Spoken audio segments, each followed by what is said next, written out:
Picture this. You're watching TV, munching on your cereal, when suddenly a car commercial comes on where a guy is literally smashing his vehicle with a hammer. Sounds normal, right? Wrong. This ad got banned faster than you can say insurance claim, and it's not even the most controversial one on this list. Today we're diving into the 3 wildest car commercials that were so offensive, so dangerous, or so downright insane that they got pulled from TV screens around the world. And trust me, number 2 will make you question everything you thought you knew about what's acceptable in advertising. Let's buckle up, this is about to get bumpy. Number 1. Peugeot 206. The Sculptor.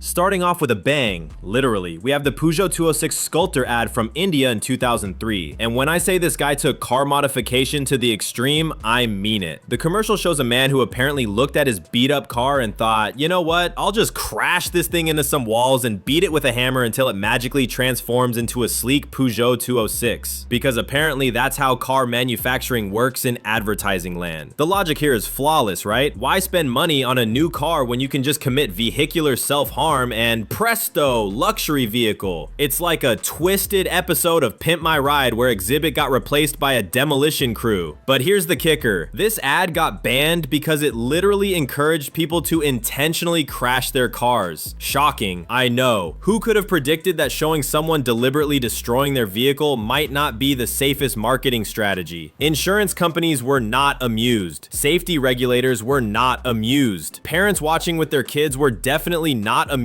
when little Timmy asked, "Daddy, can we hammer our Honda?" The ad was pulled or heavily edited in multiple countries because, surprise, surprise, nobody wanted to deal with copycat crashes. Imagine that phone call to your insurance. "Yeah, I saw this commercial and thought I'd give it a counts, does." But if you think encouraging car crashes is bad, wait until you hear about the ad that crossed every possible line of human decency. We're talking about fake terrorism, international outrage, and legal threats that could bankrupt a small country.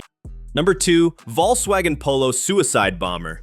Brace yourself for this one because we're diving into the most tasteless car ad that never should have existed. The fake Volkswagen Polo Suicide Bomber ad from 2005. Now, this wasn't actually made by Volkswagen, it was created by some advertising agency trying to be edgy, but it went viral faster than a scandal on Twitter. And by viral, I mean destroy your career and potentially face international lawsuits viral. The premise? A terrorist tries to detonate a bomb inside a Polo, but the explosion is apparently so well contained by the car's build quality that it doesn't even scratch the paint. The tagline? Something about the car being small but tough? I mean, where do I even start? Using terrorism as a selling point for a family car? Really? Someone sat in a boardroom, pitched this idea, and multiple people said, yes, this is brilliant marketing. The backlash was instant and brutal. Volkswagen went nuclear, pun intended, threatening massive legal action. Religious groups were outraged. Governments condemned it. The internet collectively lost its mind, and for once, it was completely justified. This ad showed exactly how not to do viral marketing. It was offensive, insensitive, and proved that there's a difference between edgy and completely tone deaf. Some lines should never be crossed, even for clicks and views. The creators learned the hard way that shock value without sensitivity is just stupidity with a marketing budget.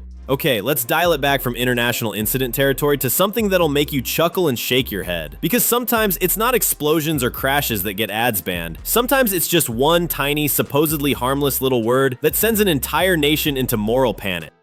Number 3, Toyota Hilux, Bugger. Welcome to Australia 2000, where the Toyota Hilux Bugger campaign managed to cause a nationwide controversy over what might be the mildest curse word in existence. Picture this: rugged truck, extreme outback situations, tough Aussie blokes, and every time something goes slightly wrong, they just say bugger. It's like the most Australian thing ever put on television. Casual, relatable, and about as offensive as a koala in a eucalyptus tree. But apparently, some people thought bugger was too spicy for primetime TV in 2000. Bugger was too controversial. Meanwhile, today we have ads where people are practically making love to cheeseburgers, but back then? Oh no, can't say bugger, think of the children.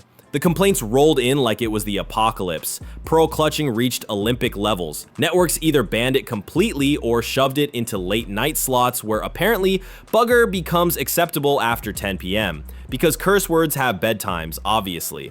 This ad perfectly shows how cultural context is everything. What's perfectly normal slang in Australia became a moral crisis elsewhere. It's like getting offended by someone saying darn, technically a curse word, but come on.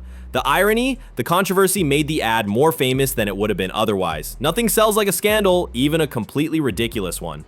So we've got property destruction, fake terrorism, and mild profanity, 3 completely different levels of controversy, but they all teach us the same crucial lessons about marketing, society, and what happens when advertising goes spectacularly wrong. Here's the thing about these 3 banned car ads. They're like a masterclass in how to destroy your brand in 30 seconds or less, but they also reveal something fascinating about marketing and human nature. First, they all completely misread their audience. The Peugeot ad assumed people would find property destruction inspiring rather than terrifying. The fake VW ad thought terrorism was comedic gold instead of deeply offensive. The Toyota ad underestimated how some people can turn a molehill into Mount Everest. Second, they forgot the golden rule. Don't encourage illegal behavior, don't mock tragedies, and know your cultural boundaries. It's not rocket science, people, but here's where it gets really interesting. These banned ads became more famous than they ever would have been if they just aired normally. Think about it, how many regular car ads from 2003 can you remember? Probably 0, but hammer-smashing Peugeot guy, he's legendary.